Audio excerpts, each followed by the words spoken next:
Hello, Jeando. Hello, Kevin. Good morning. We've been talking about Alexander's and the initial Alexander techniques relation to the model, how we use models in the work. And the last video we talked about how the model relates to experiments that we do in the lessons with pupils and experiments with ourselves. So can you talk a little bit about how the orders or the directions that you give yourself or you give your pupil relate to the model? So what's the relationship between these kind of verbal instructions that we use and the model, whether it's the model of your internal model or whether it's the model of the postural system with diagrams, whatever it is you're using at the time. How do they all relate to one another, and how can we use verbal instructions in order to change our existing model towards a new and better model? Yeah. So it's a wide question again. So I'm going to try and go slowly.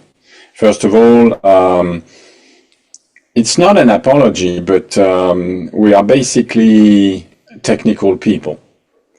We teach a technique. We are, well, calling ourselves teachers of the initial Alexander technique or teachers of the Alexander technique proper. Technique is construction. That's the meaning of the word techne is the means to construct something. So it's obvious that we are going to use tools, intellectual tools. A model is an intellectual tool. Orders are others. Such object that we can use in order to achieve a goal. When we imagine teaching the initial Alexander technique, this is central to our way of thinking and our way of working with our students. And we want our students to become acquainted with that kind of technical thinking. We do not think that it's possible to obtain some sort of perfect gesture by chance, by magic, by transmission. Somebody who would know what is the correct gesture and somehow place his hands on you, and suddenly you would be transformed, or your action would be transformed, your reaction would be transformed. For a technician like myself, this doesn't work. This doesn't hold. This is or then it is not a technique. And so I do really think, even if people hate me for that, the teacher, Alexander technique teacher, education is not fulfilling its goal, yeah, which is technique. So it's necessary from then, if we want to start to get an overview of the relationship between the model and the orders, it's necessary to step back and have a look at what Alexander himself was writing. It's always my way of working as I teach the Alexander or some sort of Alexander technique. Of course, the word Alexander referred to Frederick Matthias Alexander's books. I never met that person. I've seen a few videos, a few recording films, I've seen a few pictures, but I've essentially read his books.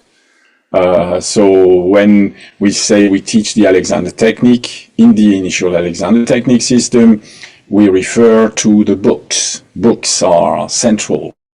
And as you will see, they are central to this idea of model and also central to this idea of orders or guiding orders, as Alexander would call them. So I've prepared again a few pictures so that they will support my ideas. And so we will start with an excerpt from, oh dear, sorry about that. There are always little technical issues. This is it. You should see now a picture, and there is a little diagram on the left to show that in this part of man's supreme inheritance, Alexander is talking about about sitting down. And in order to sit down, you have to go through different phases which involve inclining the torso. And Alexander is proposing a new way of sitting that would be a better use of the different movements of the parts. So I've taken that in the middle. And so that's the moment when he says, fourthly, there are 3 points before that, where you had to inhibit the habitual way of bending in order to start the sitting motion. So you need to remind yourself that you should not do it according to what you feel, according to the simple impulse that comes from hearing the instruction given by somebody or by yourself, say, sit down, please. And instead of sitting down, you have to prepare yourself and say, no, I'm not going to sit down because I have habits of bending. And so comes a time, the fourth point is the time when Alexander is talking about, well, properly starting the motion. And he says, fourthly, keep clearly in mind the general idea of the lengthening of the body, and there are brackets which says torso, which is a direct consequence of the third series of orders. And fifthly, order simultaneously the hips to move backwards and the knees to bend. The knees and hip joints acting at hinges. I wanted to bring together this presentation that is very, very unclear, very general, the general idea of lengthening of the body. Alexander has explained much earlier that in order to obtain the lengthening of the body, you have to combine, well, different movement of the different parts of the torso. But that is gone. That is a few chapters before. Here he's just saying, well, a technical aspect of his technique is to sit down in a particular way, lengthening the torso. Well, you must understand that for me, lengthening the body and, of course, acting the knee and hip joint as hinges is related. That's why I have taken the illustration from last video where we were discussing what is called the door exercise. In the door exercise, you have a person standing. The person is not to sit. No, the person is going to perform half of the sitting gesture. The person is going to bend. But the person is going to bend, and what is similar between the general presentation that we have in the Man Supreme Inheritance and the door exercise is that we get an idea of what it could mean to have the knees and hip joints acting as hinges. I said that the Alexander teacher education, that is how the Alexander teachers are educated, is not up to standards. And why is that? Well, it's from my experience. I have seen myself after training. I have seen many teachers of the modern Alexander technique. They have come to have lessons with me, and I've shown them what is the new way of bending the knees. Alexander has two different books where he talks about the new way of bending the knees. And curiously, after their education, they didn't know nothing of the new way of bending the knees. They may have heard the words, the new way of bending the knees, of course, because they've read the books, but there is a difference between stating a technical idea, bending the knee the new way is a technical idea, and the representation. And if you remember in our last interview, Alexander was pointing to the fact that it's the student realization that is essential. If the student realizes the meaning of the orders, he will instantly get the correct movement. So, You have a model, you have these orders, and you have the rehearsing of the orders, and then you have the realization of the orders. Realization means that you are suddenly capable of, well, showing the movements in practice. That is, in practice, we will see the knees and hips joint acting as hinges. So, with the door procedure, as I explained earlier, there is something that is suddenly obvious, is the meaning of the knees and hips joint acting as hinges, or better, where we misunderstand what Alexander is talking about because we have a set conception, you could say a set model of what it is to bend the knees, or what are the actions required to bend the knees. Everybody knows how to bend the knees. Yeah, but very few people know what is bending the knee in the new way. And bending the knees in the new way is just explained here. It's making the knees and hip joint act as hinges without the ankle. In order to reach for the wall, when you are 12 inches away from it, any bending of the ankle is going to bring the knees forward in space relatively to the ankle, and it will make it absolutely impossible to land on the wall still poised. That is, it's possible for a person to bend in the knees in the habitual way with the ankle bending and then reach the wall by falling back, but maintaining absolute poise, which is defined by Alexander by the capacity to stop a movement at any time, stay there, or go away, or continue the movement. That is what he meant by poise. So I've never seen anybody being capable when standing at even less than 12 inches away from the wall, being capable of reaching the wall when the habitual reaction to the idea of bending the knees is to bend the knees by collapsing forward. And so you will see, it's absolutely amazing. We don't know exactly what we are doing when we are bending the knees, unless we go through the experiments of conscious guidance to make sure that we can anticipate our habitual reaction to bending the knees. So, from there, Alexander has a very quick, lapidary explanation. He said the process by which this position of mechanical advantage is achieved, what we call the door exercise is in other education system called the gorilla gesture, or in the modern Alexander technique it's called the monkey, or I would say it would be better to call this the result of the door exercise is what we call the new monkey. The new monkey is a monkey where the hips and knees have acted as hinges, and the inferior part of the knee, the lower leg, is still exactly above the ankle. Therefore, the person has not bent the ankle at all. The person has been capable of inhibiting the movement of the inferior part of the knee forward in space.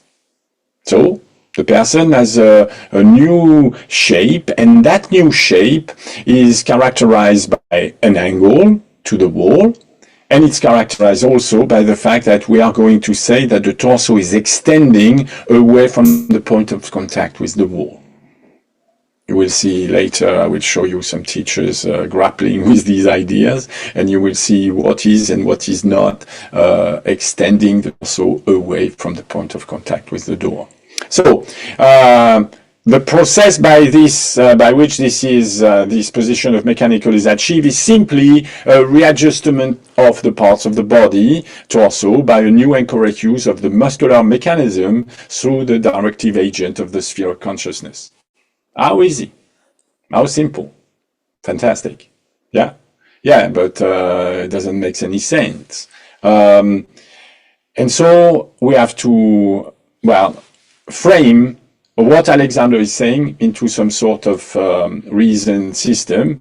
And so the readjustment in the door exercise is certainly not a readjustment of the parts of the body. That's my translation, is that we are going to readjust the movements.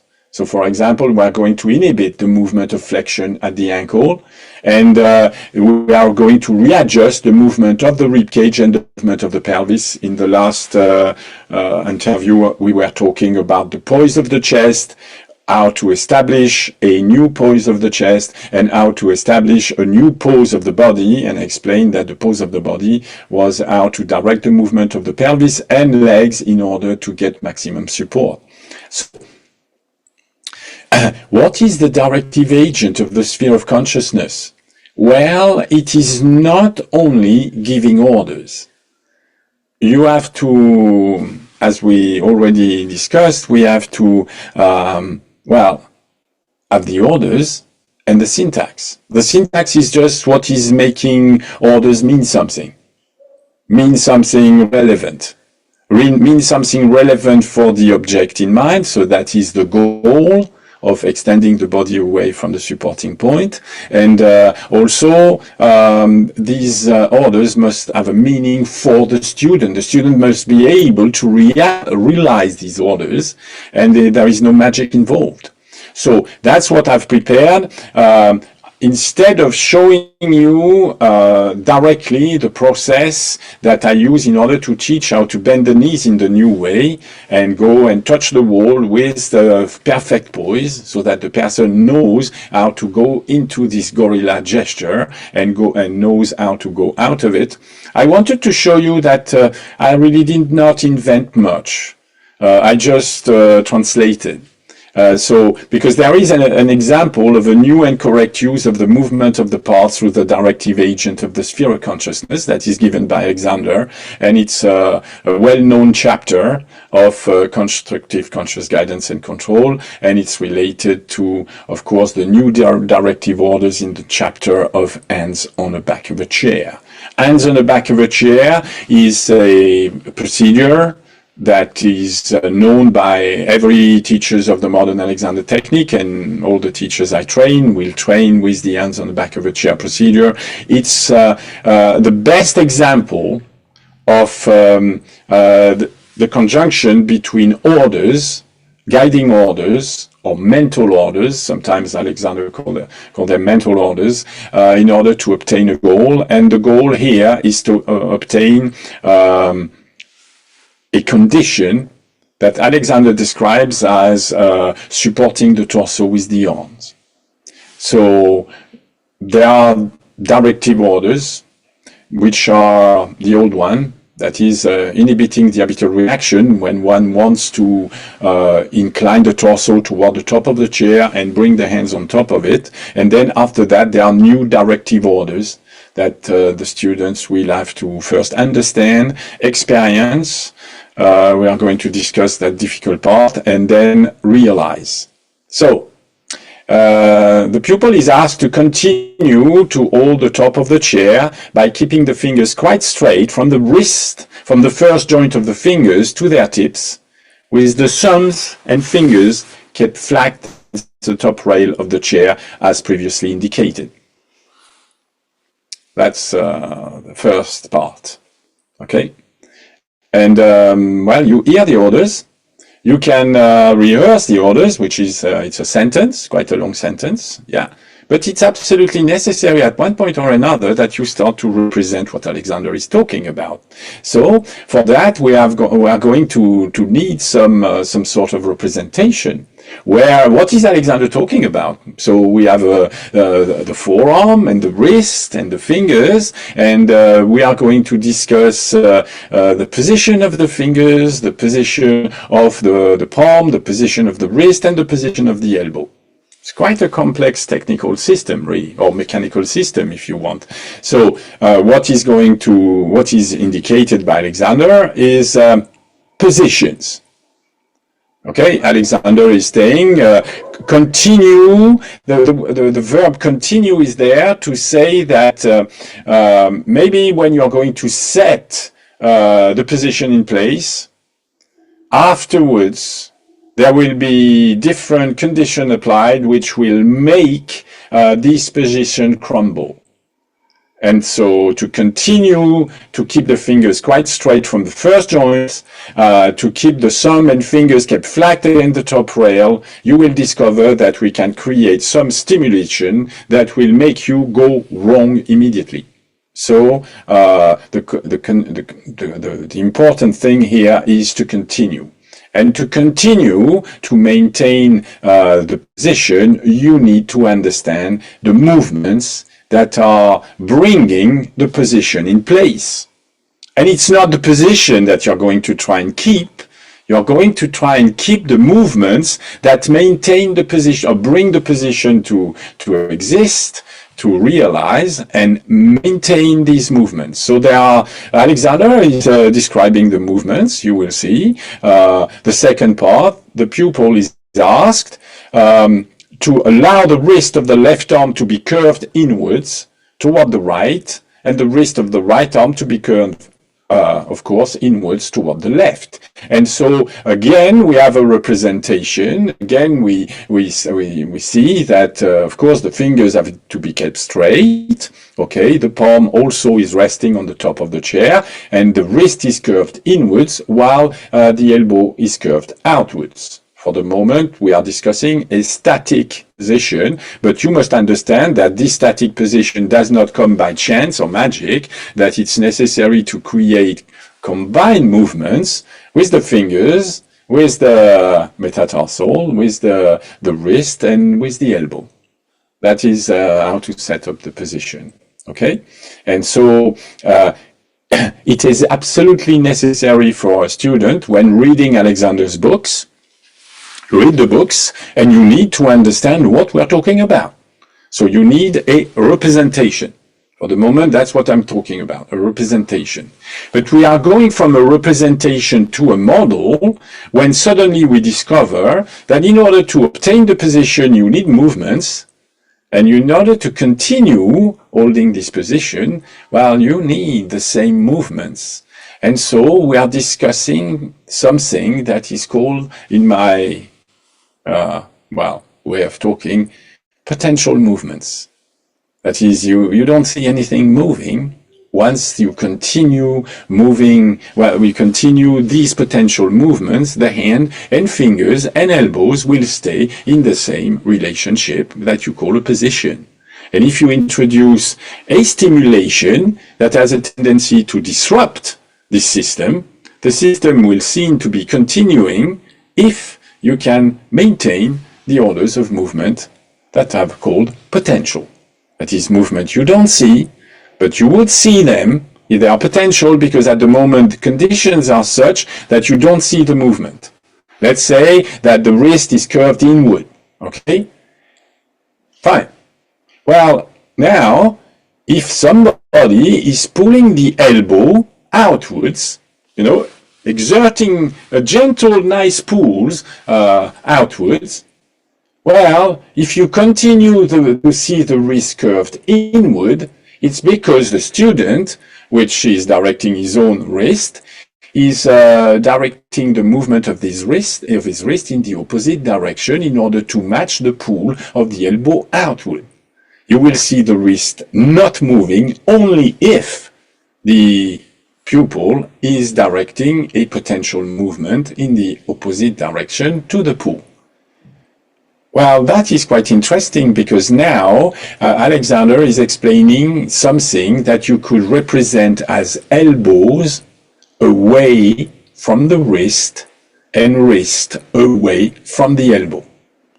And in the construction of the door exercise, there is one fundamental concept, which is knees forward and away from the hips, and hips forward and away from the knees. Alexander does not explain in his books this idea. He doesn't explain knees forward and away. Very great teachers, much greater than we are, have thought about it. I'm thinking about Irene Tasker, a teacher I really respect. She, in her book, she's always trying to sort out this knees forward and away. She understands that knees forward and away is absolutely essential to the directions of the construction of the Alexander technique, but she has, well, she's really, I think she understands, but she has no way to explain.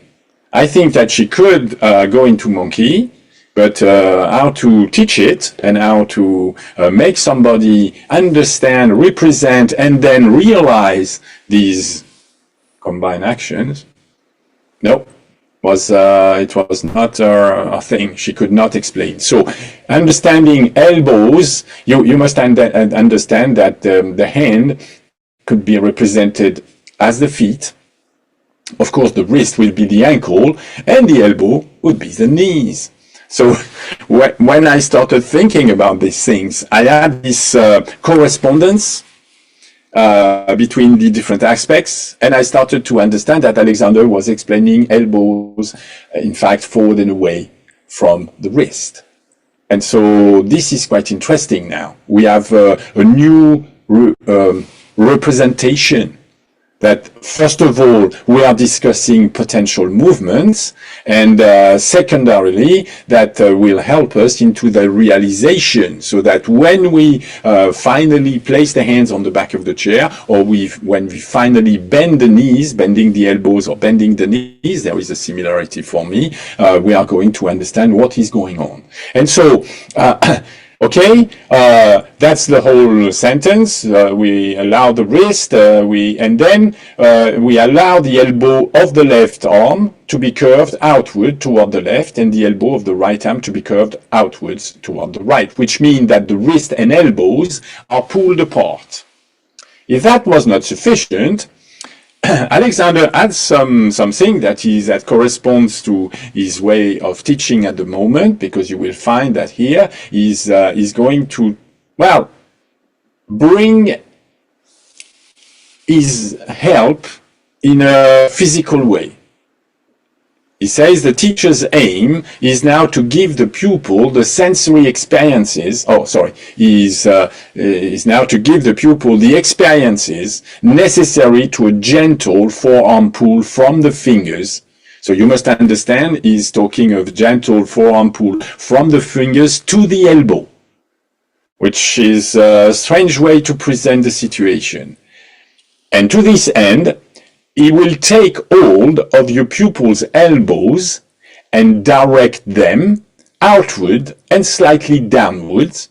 And following this, he will give the sensory experiences that are required in directing the upper part of the arm above the elbow away from one another. The right arm going away from the left. Okay? So let's go back to what Alexander has in mind. You must understand, Alexander wants the pupil to be capable of directing the movement of the wrist and elbow on his own. But is going to teach the pupil in a very strange way.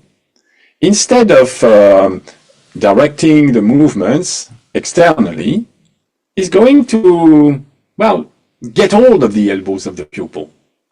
And he will start pulling the elbows of the pupil gently outward and slightly downward, which is absolutely correct. And then he will watch, well, the reaction of the pupil. Will the pupil tense? That's the incorrect reaction. Or will the wrist follow the elbow? Which is obvious. You're pulling the elbow and the wrist have been curved inward. As soon as you pull the elbow outward, the elbow and the wrist are part of the same bone. If you start pulling the elbow out, the wrist are going to come with it, unless the pupil understand the concept of potential movements. And knowing that Alexander is going to direct the elbows outwards, or even pretending not to know and directing the movement of the wrist inward, there will be a stretch. There will be a stretch. Alexander will pull the elbow, and effectively he will realize the resistance to the pull. If the wrist is not coming with the elbow, there is a pull. Yeah. Alexander has a solution for the pupil. in order that the pupil may hold the rail of the chair, keeping the fingers and the wrist in the position indicated above. Remember that for me, this is only possible if the pupil understands which movements are placing the wrist and fingers in this way. He should rehearse all the new directive order previously given to him and which he has already orally repeated to his teacher. I have an objection, sir. Is that it's not because you can orally repeat the orders. Well, first of all, I've never seen a pupil or a teacher being capable of clearly repeating orally the orders relative to the position of the fingers, of the wrist, of the elbows, and of the upper part of the arms. But, well, let's imagine that our student has a very developed verbal memory. But it's not because you have a very developed verbal memory that you represent the orders, that you represent the different direction in space. If you remember, we have the elbows curved outwards and slightly downwards. We have the wrist curved inward. The fingers are directed downwards, and the fingers and thumbs are kept flat. Wow. It's like some sort of a complex mosaic of directions of movement in space. And when you add, then suddenly you want to pull gently outwards and slightly downwards on the elbow to see if the wrist is going to follow or stay directed inwards. Well, you must understand that we are placing the student in a very complex situation if we are only satisfied with proposing the experience to the pupil. The sensory experience, I mean. The sensory experience has no details about the complex directions of movement we are talking about. The pupil cannot represent what we are talking, what the orders means. So the orders meaning does not follow from the sensory experience proposed by the teacher, because the teacher, of course, the teacher can start holding the fingers and the thumb, more or less the wrist, while pulling the elbow at the same time. Yes, but the sensory stimulation is so strong at that moment that the pupil cannot realize what's happening. There are too many points and too many directions. It's not possible to feel them all. So I do object to Alexander's ways of teaching on the back of a chair. I never learned on the back of a chair by being taught by a somatic teacher. It was, first of all, they all had very different ideas about hands on the back of a chair. Nearly none of them were following Alexander's books, really not. And so it was necessary to come back to the book and start representing the movement, and then starting to see on video recording and measuring whether the movements were directed, the potential movement were directed sufficiently correctly so that we could get geometry that was more or less in accordance with Alexander's description. And so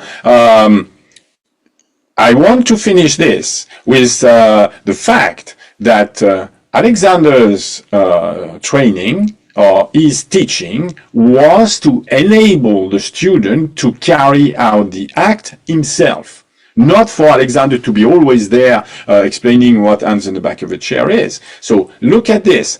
That's Alexander speaking. If the pupil will carry out the forearm pull and attend to the widening of the upper part of the arm, whilst continuing to recognize as factor of primary importance the keeping of the finger straight and the wrist curve inwards, and then the minimum tension will be exerted. Well, in there, you find everything. You find the fact that the student will have to carry out an act of pull. Elbows forward and away from the wrist, elbows forward and away from the upper part of the arm is a pull. And the pupil has to carry out the act. The advocate of full inhibition, just inhibition will suffice, is completely out of the mark here. We really want to see a stretching. We want a pull, yeah? And so that pull must be realized opposing the movement of different parts. against one another. This is the new meaning of away from. The elbows has to be away from the wrist, and Alexander adds something. He says also it has to go away from the upper part of the arms. Yeah, and so the pupil has to think of so many things at once. That's the main thing. He has to attend to, if you remember, the idea of a general idea of lengthening the torso. That was the start. And then on top of that, you have to carry a forearm pull. So the forearm pull, if you remember, is away from the wrist, outward, but it's slightly downward, relatively, well, downward must be relative to, of course, the upper part of the arm. And at the same time, you must widen the upper part of the arm. So it means that the shoulder should not follow the movement of the elbow directly. It should oppose it. So this is completely impossible to realize without having, well, developed the capacity to have all these mental objects in mind and representing what the instruction means. Instruction without a model, how are they sustained? What do they represent? Well, for me, they can only represent what we don't want, which is a sensory experience that the pupil had when some teacher or another was pulling his elbows. No wonder that the hands on the back of a chair procedure is not taught nowadays really technically. People have heard about it. Many of them think that hands on the back of a chair or even going into monkey is superfluous. That if your head is directed forward and up, and then everything is going to be fine. They certainly don't want to come in front of a camera with accurate tool of measurements because, of course, when you trust to your feelings, well, it's better not to measure because it doesn't work, simply. So, from there, it should be remembered that the pupil general position in this act is an ideal one for watching the hands and wrist. Alexander is going to bring in observation, because there is something I don't talk about much, I talk about video recording, of course, and measurements, but people may be not realizing what this is for. We are discussing control here, yeah? Therefore, if the pupil will watch carefully any tendency to the incorrect movements described above, let me remind you what the incorrect movement could be. The incorrect movement, it could be that the fingers are not straight anymore, the extensors mechanism is starting to crumble, that the thumbs and fingers are not flat against the back of the chair, that the wrist is curving in the direction of the elbow instead of going in the opposite direction. If these movements appear in the pupil's view, then these can be checked as soon as they show themselves. That is, you can start to inhibit the incorrect movement when performing the new orders, and you can inhibit the incorrect movement because you can see them. This is a central tenet of a simple technical technique, is that you can only change or direct what you can represent, what you can see. If you don't feel that your wrists are going in the direction of the elbow, which I swear is obvious. You've got so many things to think about, I can tell you.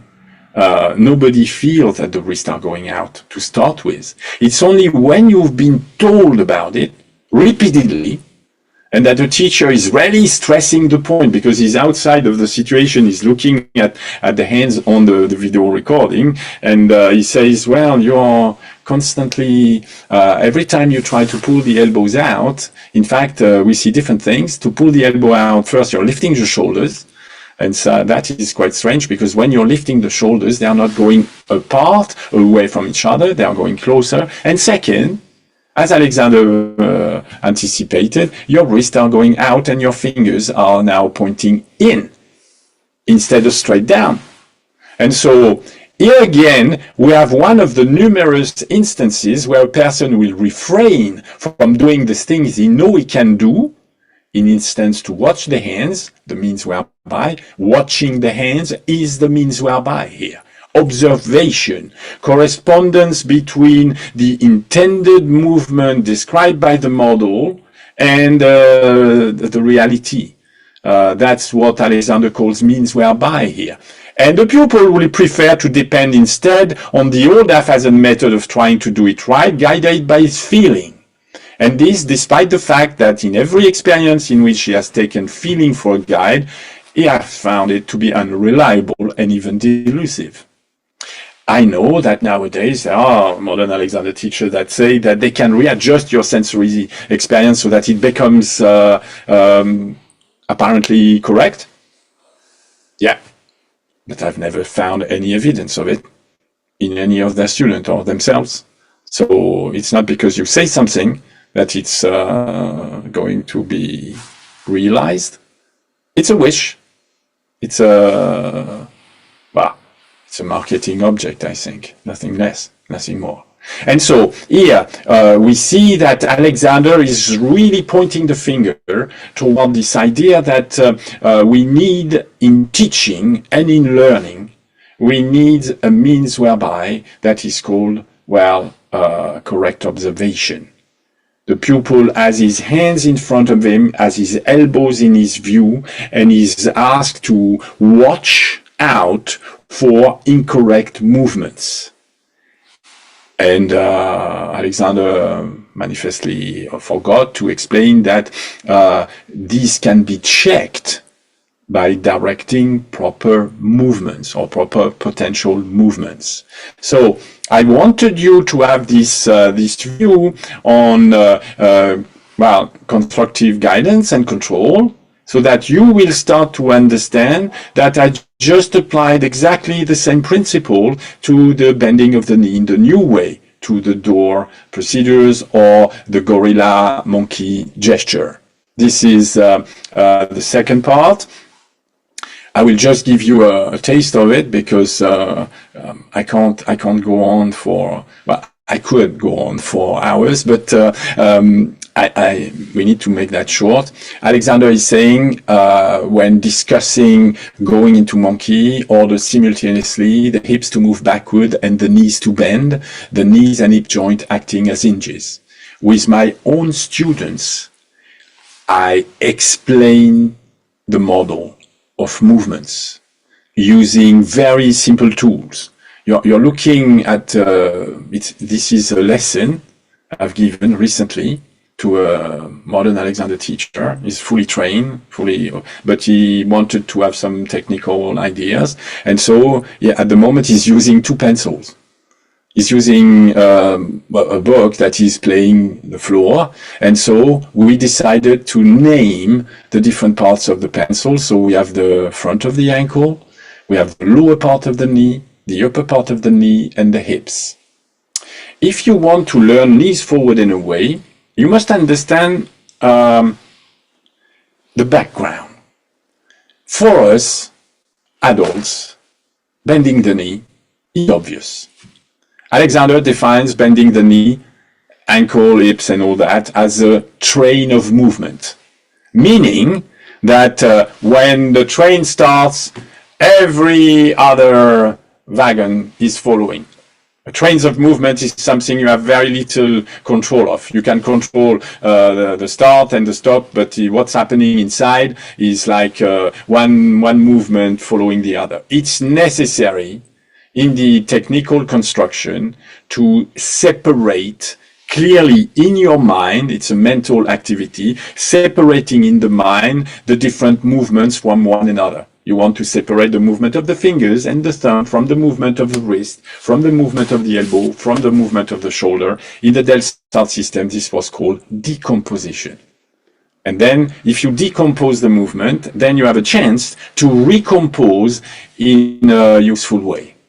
So that's what the student is starting to discover. his way of bending the knees is just automatic. It's a train of movement. If you want to ask the pupil to create a better use for the knees and also, very importantly, for the pose of the body so that the torso can be supported correctly, it's necessary to decompose the movements. And that is what he's exactly doing at the moment. First of all, there are the names. Who is talking about the lower part of the knee or the upper part of the knee? What do you mean by that? Well, we are referring to, in fact, the mechanical object, the agents, as Delsart was calling them. And we are starting to discuss the point of rotation of these agents. So there is the lower leg, there is the upper leg, the thigh, and the hip at the top. And I say to the pupil, what is bending the hips and knees as hinges? The pupil has very little idea about it, and so we need to create the gesture. I am not making the pupil experience with his own body what is feeling, what it is to bend the knee in the new way. This is not working. I tried it, but it's not working. I want the pupil to have a representation. And the representation is not just a sentence that you have to rehearse in your mind. It's starting to mechanically experience. So what happens here is that you see that the student is holding the inferior part of the knee with the finger of the right hand, and with the opposite hand is creating a motion that we call bending the knee in the new way. And so what you see is that despite the fact that there are actions that are placed on, or the arrows are in the opposite direction, they should not be in that direction, they should be in the opposite. The purple arrow should be going back and the green arrow should be going forward. To tell the truth, just before this interview, I flipped the image, forgot to flip the arrows. Sorry, my fault. You will have to listen to what I'm saying, not just watch the image. And so, what you must understand is two things.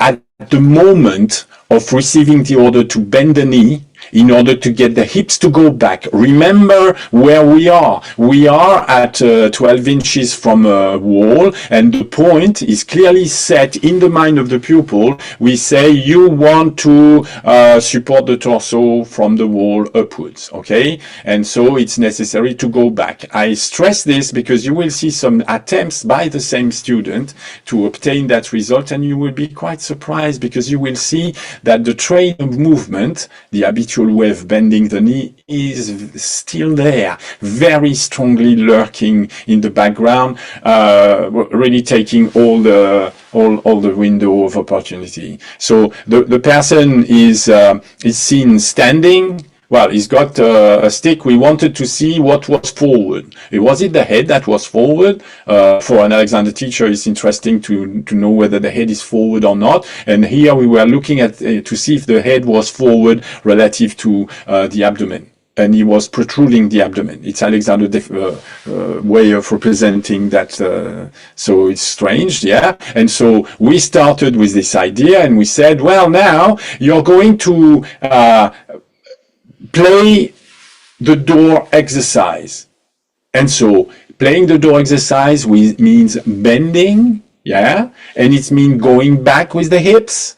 And supposedly, after playing with the pencil, how do we bend the knee in the new way? We bend the knee by not bending the ankle, a strong inhibition, and we bend by directing the hips as far back as is possible. This is what Alexander writes, okay?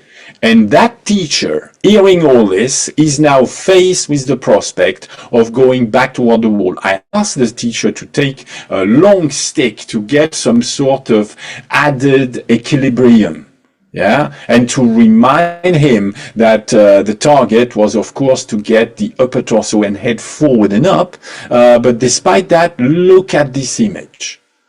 This is how the person reacts to going back with the hips. You may not understand it. You may say, what? He's not even bending the knee. No, he's not. He's inhibiting bending the ankle.